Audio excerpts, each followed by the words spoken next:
চীনের বিরল খনিজ চৌম্বক কেনা বাড়িয়েছে যুক্তরাষ্ট্র।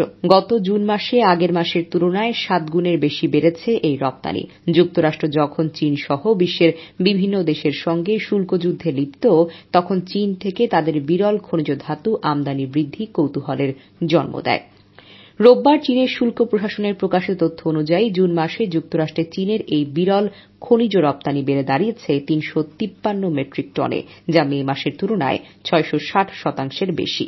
জুন মাসে উভয় দেশের মধ্যে বিরল খনিজ ও চৌম্বক পদার্থ জটিলতা নিরসনের চুক্তি হওয়ার পরপর এই রপ্তানি যেন বৃদ্ধি হয়েছে।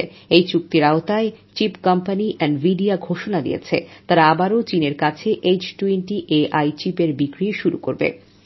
বার্তা সংস্থা রয়টার্সের সংবাদে বলা হয়েছে, বৈদ্যুতিক যানবাহন ও বায়ুচালিত টারবাইনের মতো খাতে ব্যবহৃত গুরুত্বপূর্ণ খনিজের সরবরাহ বৃদ্ধি চীন যুক্তরাষ্ট্র বাণিজ্য সমঝোতার ইঙ্গিতবহ ঘটনা, অর্থাৎ তাদের মধ্যে দীর্ঘমেয়াদী সমঝোতার ইঙ্গিত।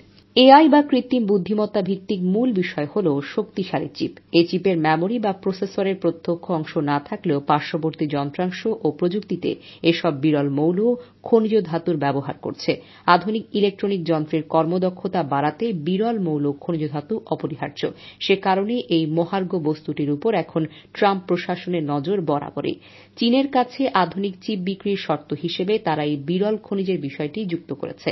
এছাড়া ইউক্রেনকে দেওয়া সামরিক সহায়তায় ক্ষতিপূরণ হিসেবে যুক্তরাষ্ট্র দেশটির সঙ্গে যে চুক্তি করেছে সেখানেও বিরল খনিজের বিষয়টি গুরুত্বপূর্ণ ছিল, অর্থাৎ এই খনিজের গুরুত্ব রয়েছে।